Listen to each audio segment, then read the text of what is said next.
Good morning, everyone. My name is Skraba, and I'm a hacker. Although I don't wear a hoodie, so I may not look like one, but that's intended. You actually should not suspect a threat from my side. Actually, the trust that you may have in me is my most strongest weapon against you. Today, in this very short session, I will go with you through some of the core problems we are seeing in the cybersecurity that actually abuse this trust. So at Smarttech247, we've been in the industry for a while now, and we've seen multiple failures in cybersecurity.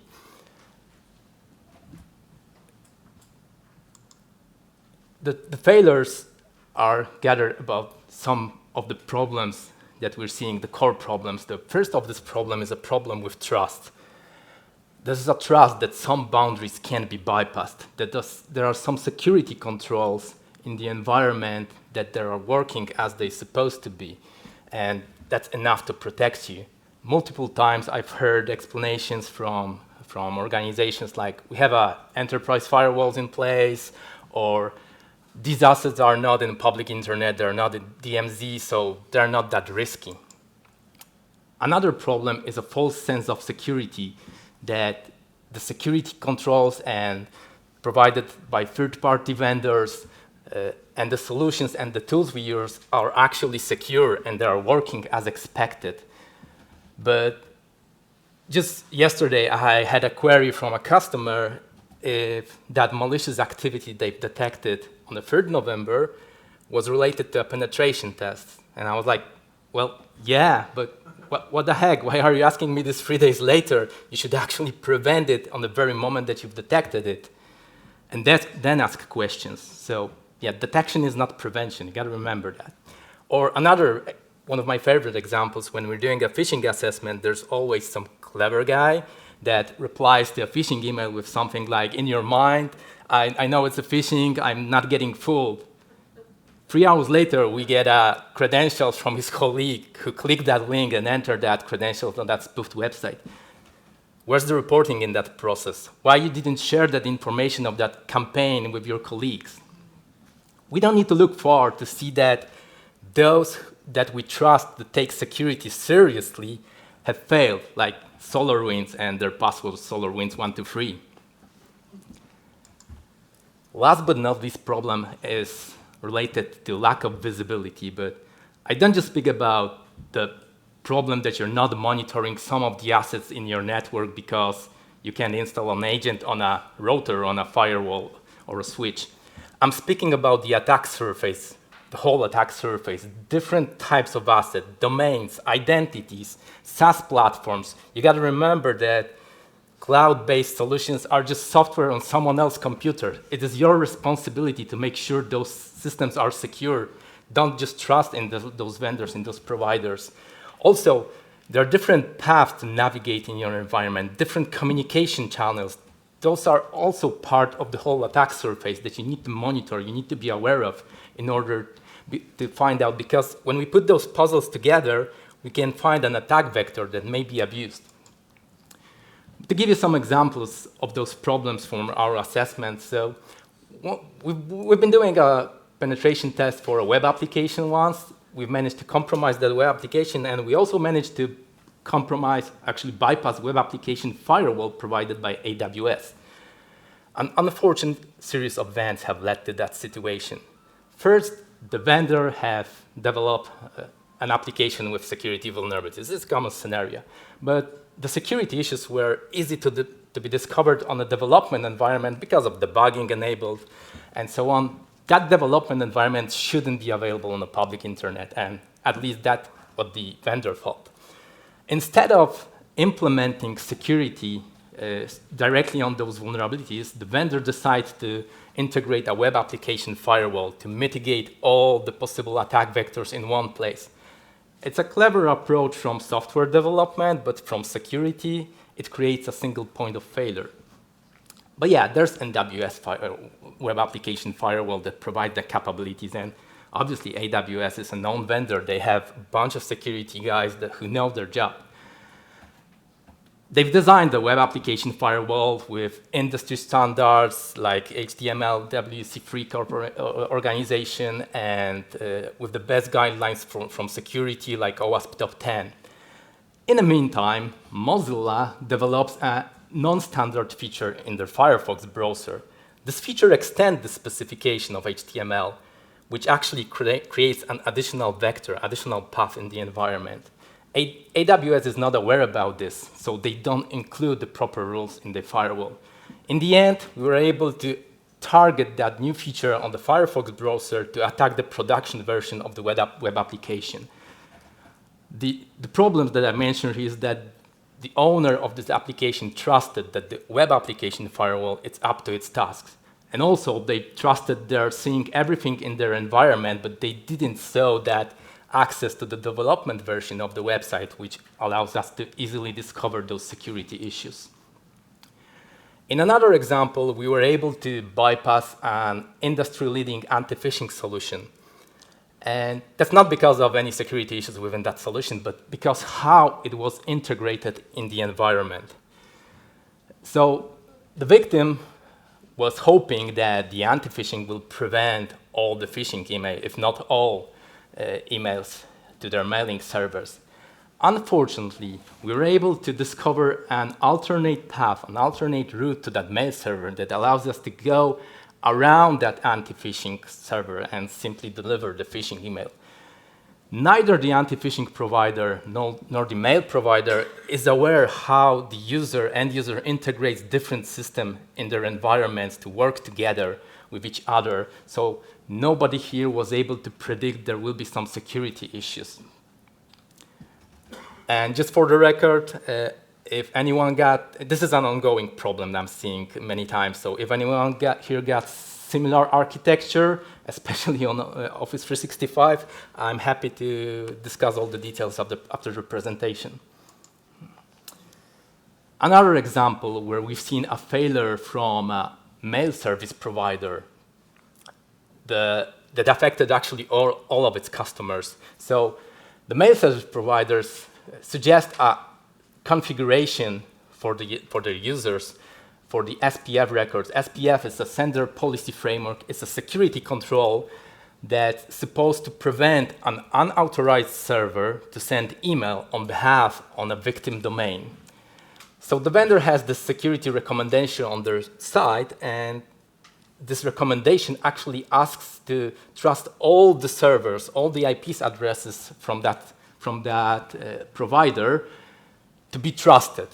So you can imagine for us, it was just a matter of spending a couple bucks to buy a server on that trusted provider page to get that trusted IP, that trusted host, and send emails put from the victim domain, bypassing that secure sender policy framework control. Again here, obviously the end user looks at the documentation, at specification, at the guidelines from the provider, and they trust they are secure. A thing I wanted to mention in terms of that trust problem in cybersecurity is a term called traitorware. It's not a new term, it's been for a while now, but it's gaining traction recently. So traitorware is a legitimate software that betrays the trust placed in it to perform malicious actions. And I think one of the presentations here showed that antivirus and EDR software are actually detecting 100% of malware, which is mostly true. But the thing is that threat actors don't need to develop malware anymore. And I'm thinking that this is going to be the future of insecurity. The threat actors don't need to develop malware anymore because the tools they need for attacks are already on your computers. Like, for example, there's a legitimate binary from Microsoft, signed by Microsoft, called ProsDump, which do exactly the same thing that infamous Mimikatz malware, which is dropping password hashes from computer memory. And we're actually, the offensive security team is actually using that malware whenever the Mimikatz gets discovered by antivirus software. This binary is not. There are remote management, remote administration tools already installed in most environments like Managed Engines, SolarWinds, Kaseya. They can be abused for lateral movement, for privilege escalation, for persistence. Actually, there are example of using CM forwarders as a command and control beacons. So the next thing the EDR will be looking for won't be the Cobalt Strike beacons, but will be alerting whenever you get CM installed on your environment. Kaseya, for example, suggests on their website to whitelist, to add exclusion to antivirus to some folders on your computer. So thank you, Kaseya. Now I know where I need to put my malware so it's not detected.